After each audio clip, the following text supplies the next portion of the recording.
So I set forth a pretty ambitious future. There is a lot that is probably left to wonder, how are we going to get there? How are we going to achieve this? How are we going to integrate this into our existing system? How can we leverage technology today, given that we have a 35-year-old system in the plant that we need to replace? There you are. How do we do that? And so I'd like to invite my panel up so we can talk about digital transformation and where we go from here. So as I introduce everybody, I'm going to leave this up here. So as I said, in addition to the feedback, you guys can come. In addition to the feedback that we got from OMDIA on the technology, one of the other things that came up was that 63% of the current control systems are somewhat equipped to actually meet the expectations of future. This brings together, this brings an interesting point. Your companies, and what this feedback tells me, is that while most of the end users were being asked to do more with technology, simultaneously they were saying that the systems that we have are incapable or only somewhat capable of doing the things that our management is asking us to do. And so we need to understand, how do we do this, what we call digital transformation, to allow us to actually start to leverage technology in new ways. So I will run out of hands real quick. Chairs over there for the. Yeah, if you guys want to sit down, there are more chairs over here. Yeah, you can go by the. So I have the distinct pleasure of getting to introduce Edward to actually, I'm going to learn something here. Okay. So today on our panel we have Nathalie Marcotte. She's the president of process automation for Schneider Electric. She's responsible for the growth of the automation portfolio comprised of industry-leading safety systems, distributed control systems, measurement software and services. That the global organization she leads provides reliable, efficient solutions that enable energy-intensive industries to maintain the productivity and increase the sustainability of their critical system-like systems. So welcome, Nathalie. I know. Up next, we have Marc Fromager. I feel like I'm announcing fights here now. Marc Fromager is the SVP of Industrial Automation Services, Schneider Electric. He's responsible for the deployment of the services organization for industrial and energy companies, sharing proven and scalable methodologies to help industrial enterprises achieve end-to-end digital transformations. We'll learn a lot here from Marc. And then last but not least, my friend, Elias Panasuik. He is EcoStruxure Power and Process Execution Director for Schneider Electric. He leads a portion of the EcoStruxure and Power and Process program for Schneider Electric globally. An integration program delivering capital and operational efficiency by leveraging power, process, and digital technology. Elias has spent 20 years in leadership roles in energy and automation with end users and vendor organizations. So thank all of you for being here with me. Now we can get my hand free. So as I said, this is we set forth a pretty ambitious vision of where we might actually like to achieve with technology, and we're actually asking everybody here to reimagine and think differently about technology. But as we start to take those steps, I'll start with you, Nathalie.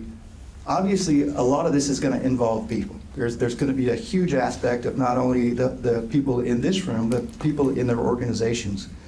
How do you see at a high level the role, and where do people fit into this process as we start to take this journey towards this future? Thank you, Michael. But first, before I jump onto people, I want to say I really want to welcome you all here. Last time I was in a panel with you was 2019 in San Antonio, and since then there's a lot happened, but we didn't stay still. We've invested a lot in R&D, a lot of new technology, so we're really happy that we can share this with you this week. So really, I'm glad to be here, and thank you all for being here. So back on the people. Yeah. I mean, we always underestimate. We talk about, in all of digital transformation, obviously cybersecurity is part of it. We talk about people, process, and technology. And we're really good. Many of us are engineers. We're great on talking technology. We get excited of technology. It's our life. But we always, underestimate the people aspect. And as we're driving digital transformation, people has to be at the core of it. The technology needs to be there to support the people and not the other way around. And we tend to think the other way around. Okay, what can the technology do? And then we adapt to the people. In any digital transformation, you need to put the people in the middle.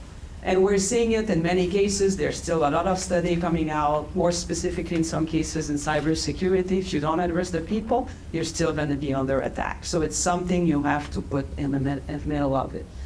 I mean, and then when we talk people and digital transformation, a lot of people feel threatened. You know, more the experienced people, because we say, oh, we need the young, the more digital savvy talent. But what we've learned, what we've seen is you need both. I mean, digital, again, it goes back, if you have digital and you don't have the domain expertise, it's, you know, what are you going to do with it? You could do cool things, but if they don't help, you know, you're running your plan more efficiently or you know, reducing or improving sustainability or adding, then you're not, you know, it's not going to be helpful and you're going to be in this proof of concept forever. So there's no, I mean, we have to team up digital talent with domain expert. It's only when you do both of these that you're going to have, you know, be successful with your digital transformation. And these are really key elements of, you know, of putting the people in front, in the middle of this whole transformation journey. Yeah, I think, Marc, I'll come to you because you have a lot of process and services and support experience. I mean, Nathalie brought up a good point about how we're going to need people, but do we have two things, right? So where should people be getting started from a process standpoint and when they're on this journey? Because knowing that everybody in this room is probably starting from some different place. I mean, we still have some CP10s, I think, running in one of the sites. Comp10s, okay. We still have some Unix systems running in some of the sites. So given that we're starting in different places, what kind of processes and what kind of support does Schneider Electric bring to customers as they're kind of starting on this journey, what you're thinking about? Yes, thanks a lot for that, because I think this is very important to consider that digital transformation is a journey. It's not something that happens in one day and the day after you digitize the whole production line. We work a lot on the Schneider side, starting by our own supply chain. And this is where we learn that it is really a journey. So we've started that project about 6 years ago, it was in 2017, in order to digitize our own supply chain. And this is a learning curve. From the very beginning, we were having a different level of digitization on OT side, starting with IT and then moving to OT.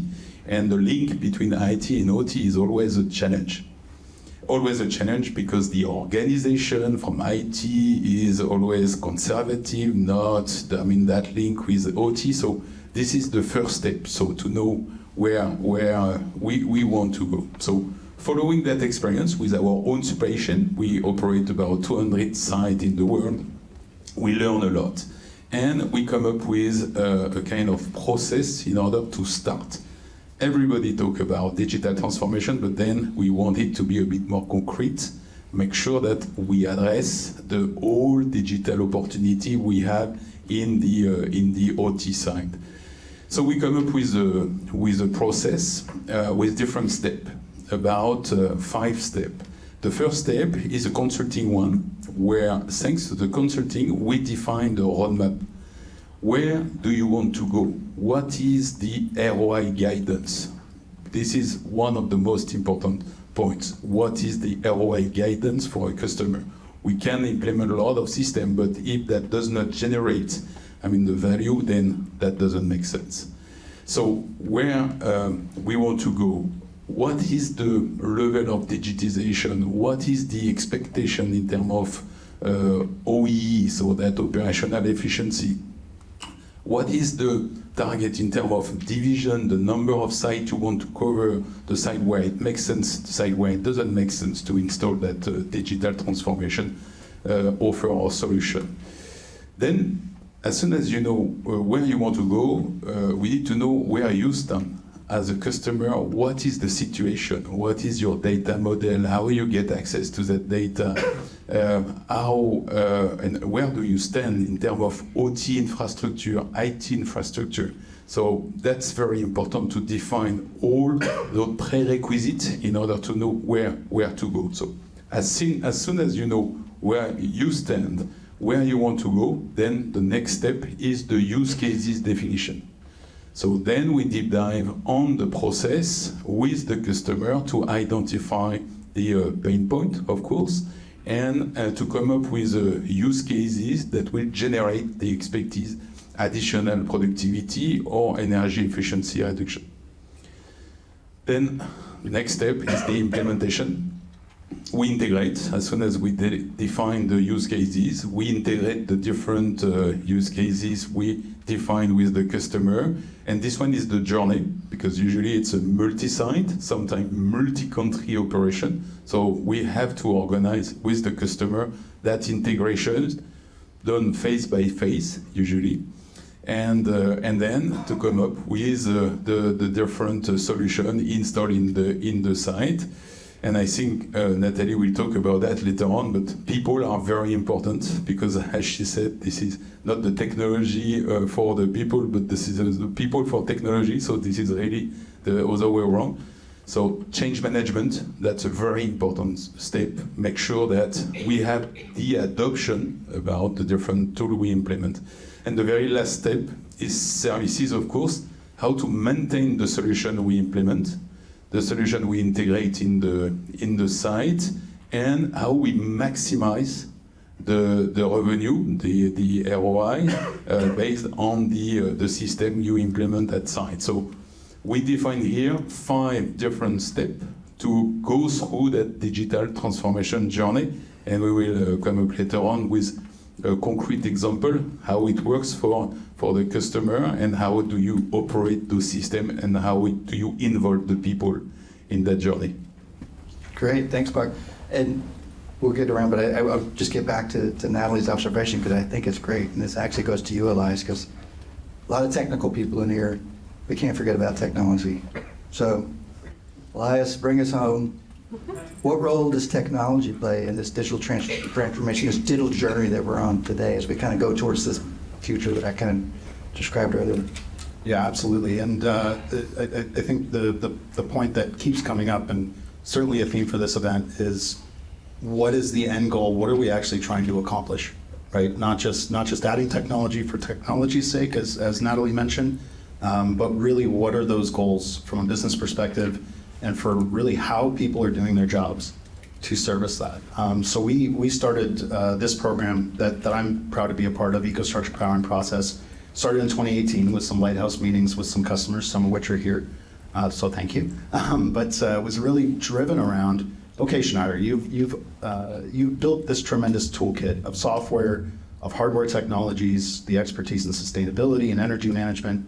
So what else can we do with this toolkit that we've created? And we started looking very specifically at 8 use cases that were developed, again, in partnership with our customers around capital efficiency and operational efficiency by bringing power and process data together.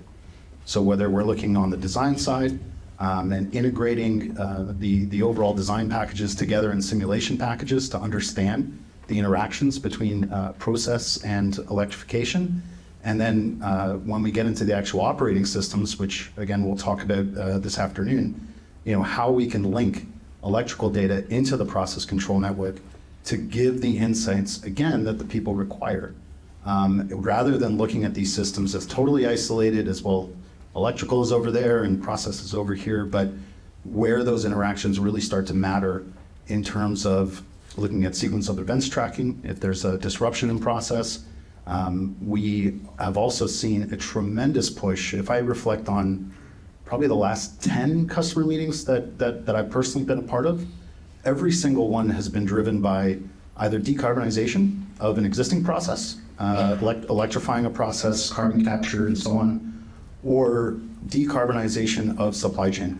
So lithium projects here in the United States, hydrogen projects, customers who are looking to get out of coal-fired, and so on. So this drive, all of a sudden, now that electrical data matters a lot more when we start talking about taking a fossil process offline and replacing it with an electrified process. And so those interactions, as that all starts to come together, really then drive how we're approaching this from a technology development standpoint, but also in how we're implementing these various projects through our engineering and our delivery teams, again, getting closer and closer between our silos of disciplines to make sure that we're delivering A, what's required, but B, you talked about supply chain and some of the challenges there.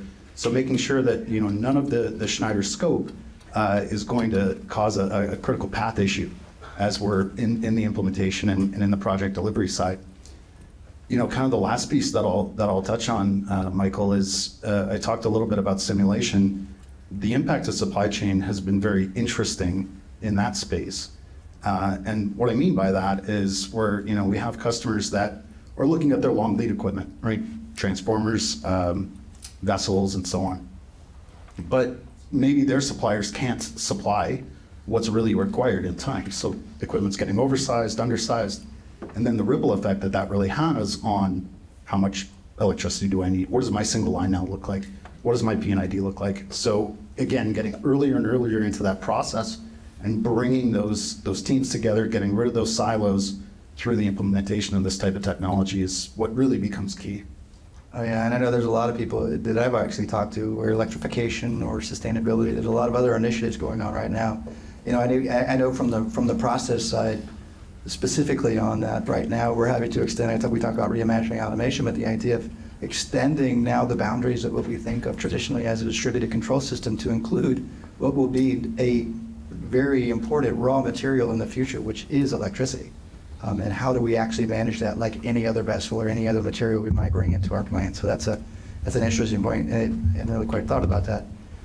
But so I know we have a very technical team. People here, a lot of you guys are at the plant level. So I want to go back around this time and ask each of you, can you give me a real life example of, Nathalie, starting with you, kind of where we've gone through these types of people processes, either in partnership with other vendors or other third parties, or with customers themselves, and kind of some of the learnings or successes that we've had. Yes, sure. I mean, I'll start, and Marc mentioned that the first place where we've done all of this is within our own factory, so we have our own experience. First, when we started on the people side, honestly, we were quite worried about losing the engagement. We talked about the SME earlier, and because we were going to digitize, and a job would get lost, and people would get disengaged, and there would be a fear in the more experienced, and we didn't want to lose our more experienced talent because they had the domain expert.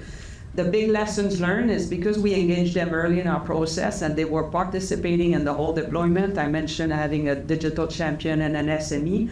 We followed that process all along. And at the end of the exercise, when we were done with the first factory and we've done with the digital transformation of that factory, the engagement level, we measure our employee engagement on a yearly basis, went up.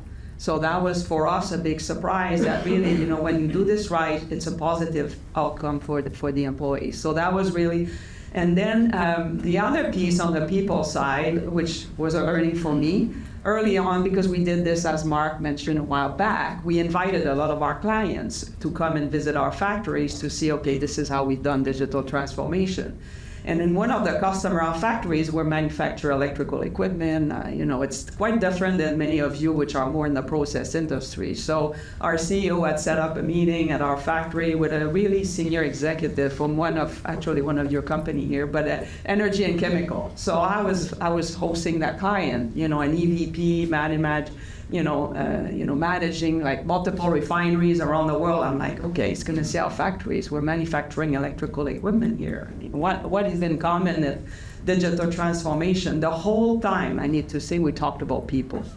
How did we engage our talent? Where we created the team, and all of the people aspect we realize is common. While we think, okay, it's a process industry versus a more manufacturing of electrical, we realize the people aspect is as important. We need to think about it. We need to plan for it. And now, as we're working with our clients, we're following the same approach. So we have an example. We're in the middle of doing with a customer 25 sites where we're driving this digital transformation journey with them. They pick areas. As Marc mentioned in their process, which are the area they wanted to improve the yield, how much product they need to manufacture their equipment, or they pick their area. So we've identified. So first we put a governance in place, which include the CEO of their company. There's a chief digital officer, and then their operation leader. So these are key elements. They're really the steer code driving the whole team in this digital transformation. And somebody from our side as an SVP of digital transformation happened to be Marc in our case, but was part of the team too. And then we've put team in every side with a digital champion and an SME. So again, we've involved the expert, the digital aspect, and really looking at what this technology would do. And this is kind of a 3-year journey again to really make sure we keep the people, we get the adoption, we keep the engagement, and we get the result. We are now engaging in many of them.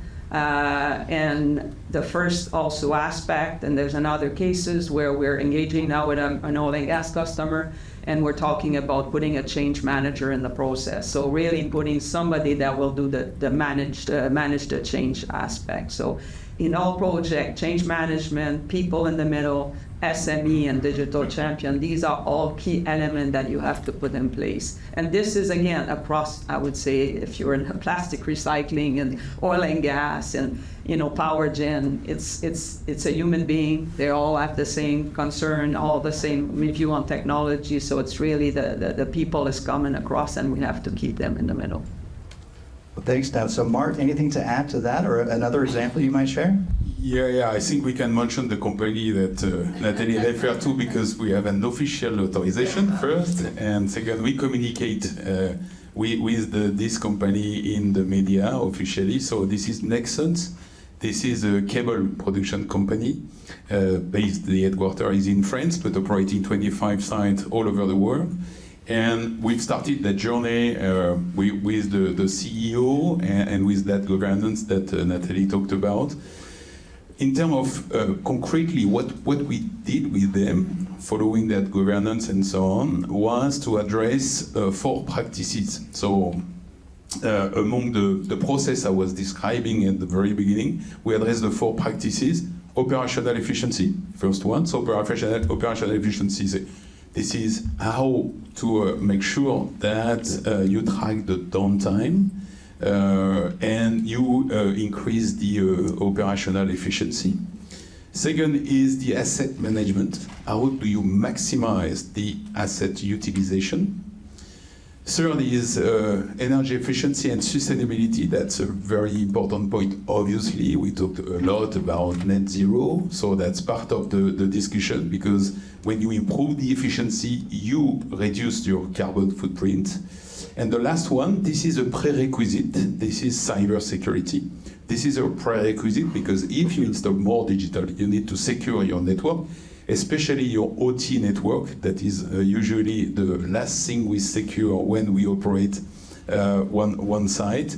But this is very important. And a key enabler, this is the change management. So how to make sure that we get the adoption, so the people adopt the technology. So this is the 4 practices we address with Nexans. And actually, this is interesting because we can share it with you.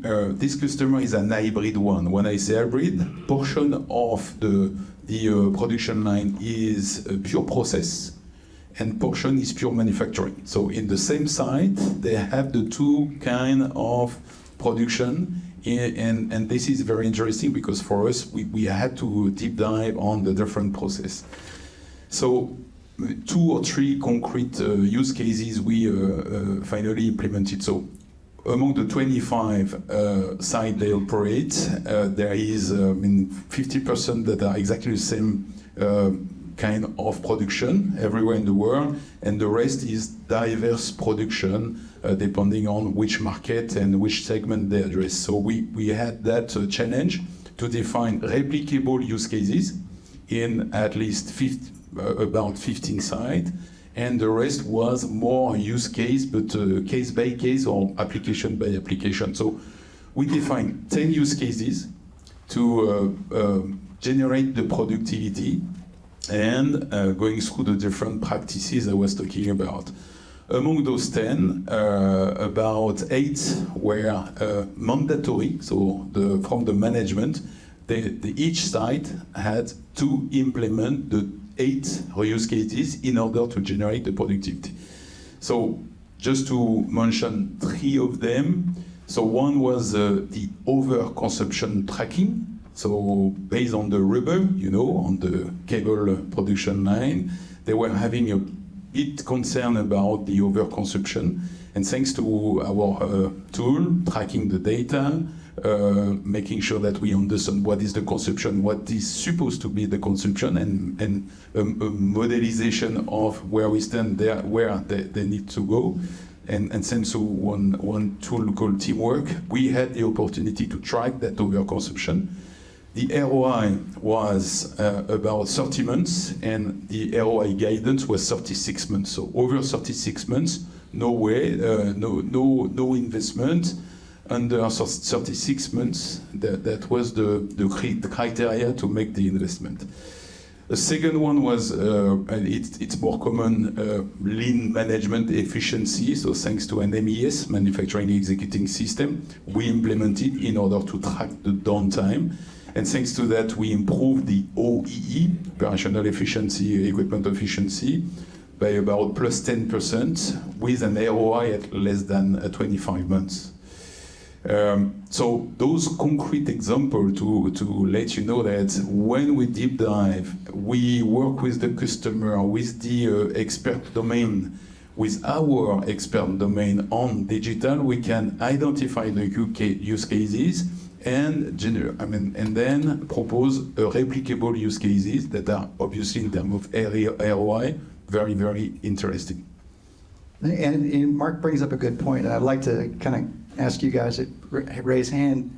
How many of you now are being asked, as the automation systems owners or process engineers for the facility, when you're looking for investments in technology, to give your management an ROI, to put some sort of justification? That's just common practice now, right?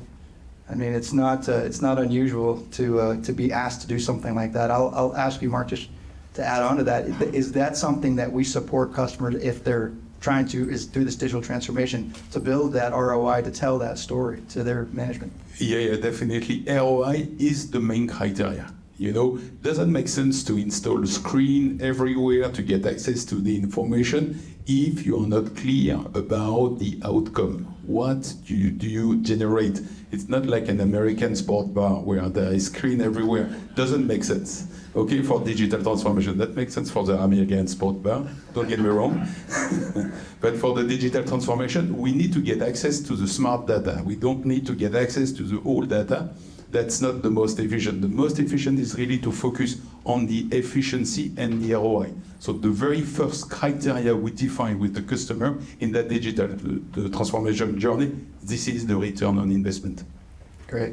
So Elias, I'll come to you. So now from a technology standpoint, I can obviously tell everything kind of bleeds into each other. It's not all the same, but any examples you could share with us? Yeah, absolutely. And it's by design that these bleed into each other.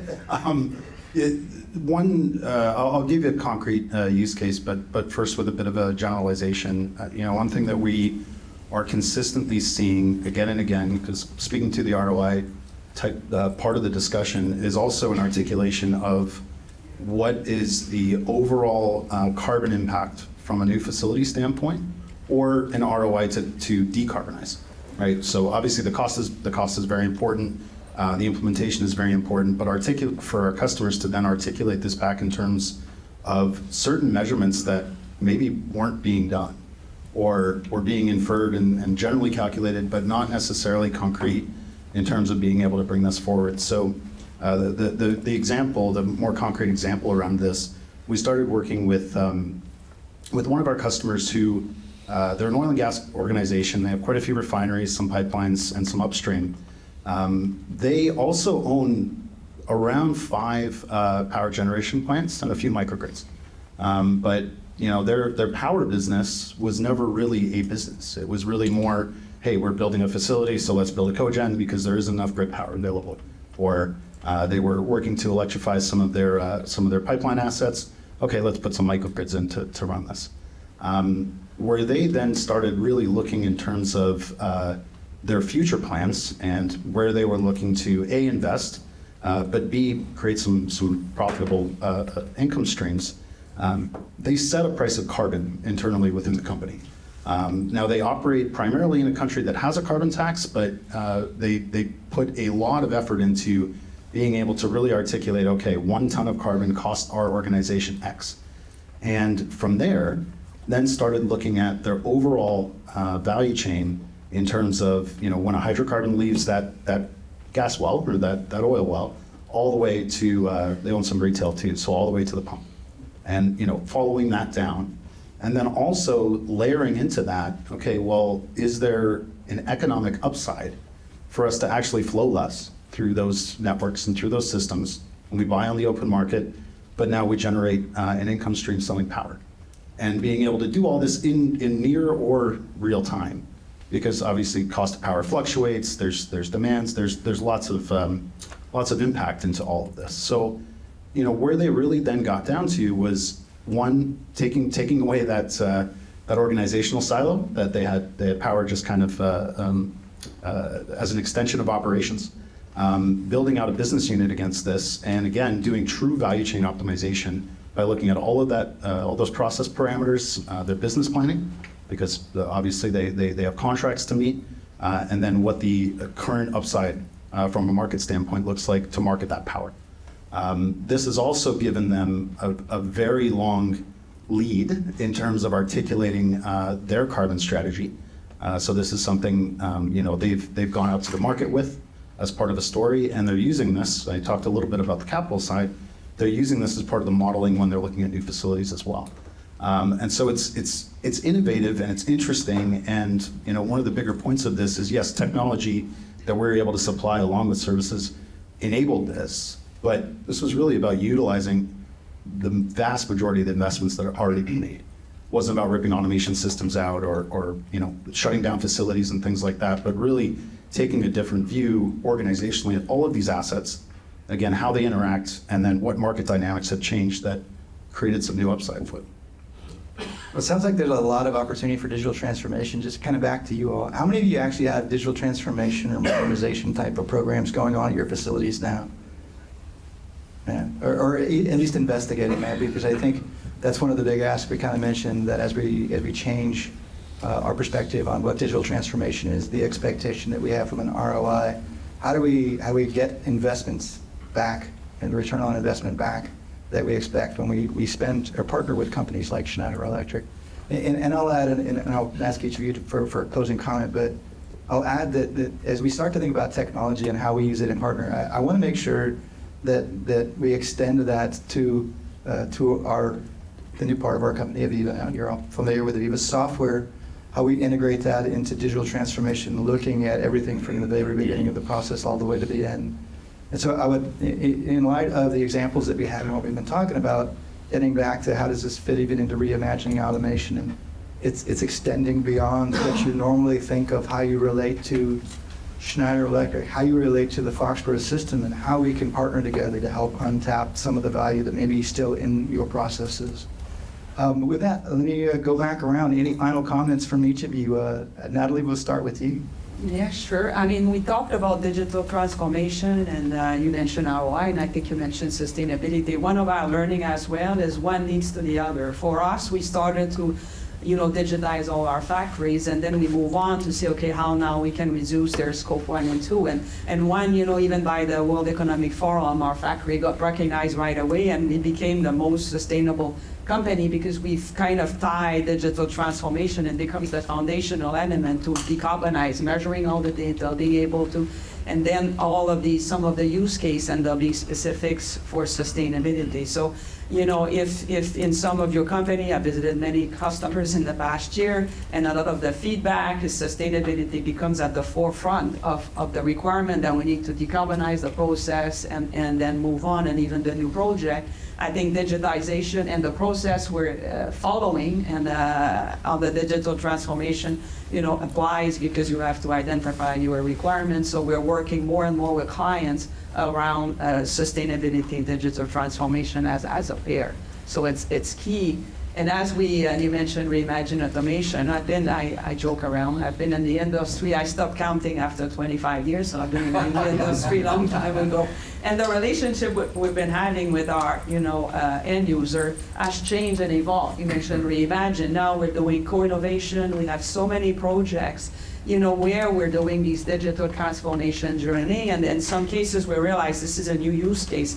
Can we co-innovate with you? Or in some cases, we don't even know. We've signed an agreement with a company said we're going to decarbonize airport. We've yet to know exactly which solution will be ours, which solution will be our partners, but we're working together. So the relationship, how we work together has changed, and that's part of our what we have to reimagine. It's not Absolutely. just the technologies, the relationship, and how we move.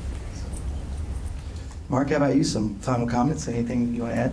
Yeah, as I mentioned from the very beginning, this is a journey, so it takes time, and we need to take into account as well that thanks to the technology that evolve very, very fast.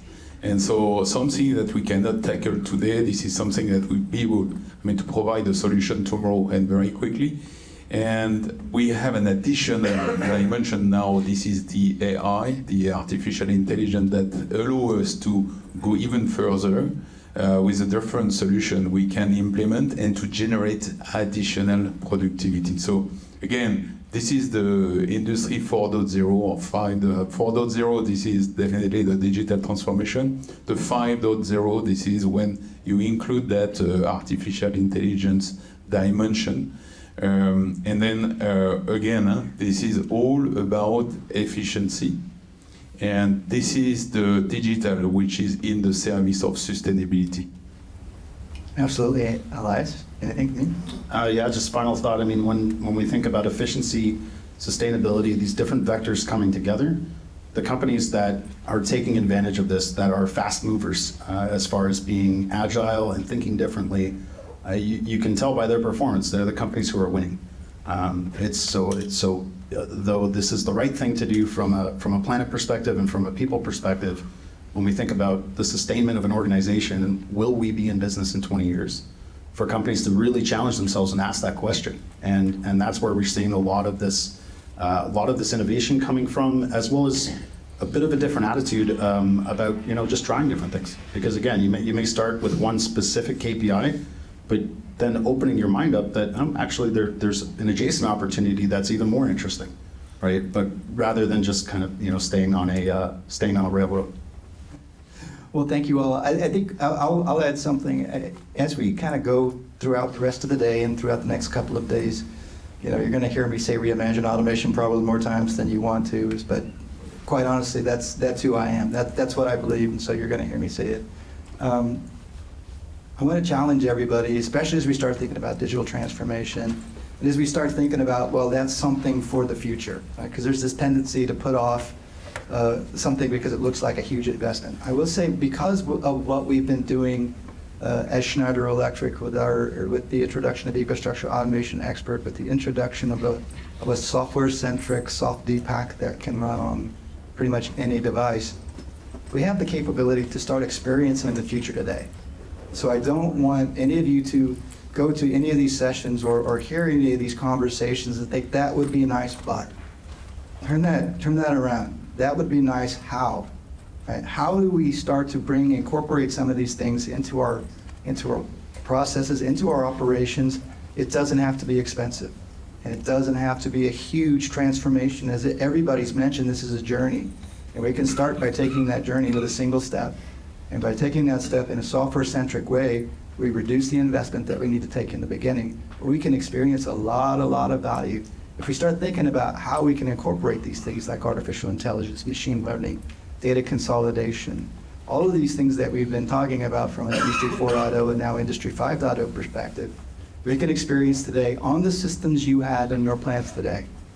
Right, so this is not something where you have to go out and do a cutover and do a turnaround and put in a whole new piece of equipment. You can start to leverage some of these abilities today. So start thinking about what am I expecting from my process? What is my management and our company expecting from our process? And take that first step. And ask somebody. Ask me, ask anybody in the hub. Feel free to challenge us. How can we help you to achieve what you're after? And take that first step as far as digital transformation. So thank you, panel, for joining me. You don't have to leave yet, because we're going to take a break here in a minute. But I just wanted to say thank you all this morning. I mean, hopefully you can hear my voice. I'm really excited to have all of you here. it's important that not just that we're here together for the first time since 2019, face to face, but that we're here in Foxboro. Because it's important to me as the offer leader for Foxboro DCS that this is kind of our own, this is what we call Foxboro, but that you can see by walking around, by the people that you engage with, hopefully by the energy of the people that you have conversations with, that we're excited, that we're innovating, that we're doing new things, that we're trying to challenge you, but please challenge us. We want this to be an opportunity for us to create that automation platform of the future.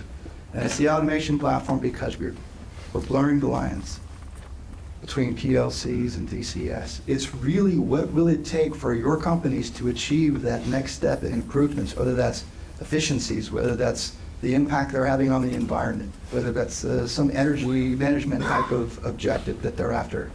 We really want to be partners with you. So as you start to take that journey, please challenge us, engage us, allow us to be part of you taking that first step. So thank you and enjoy the rest of the day.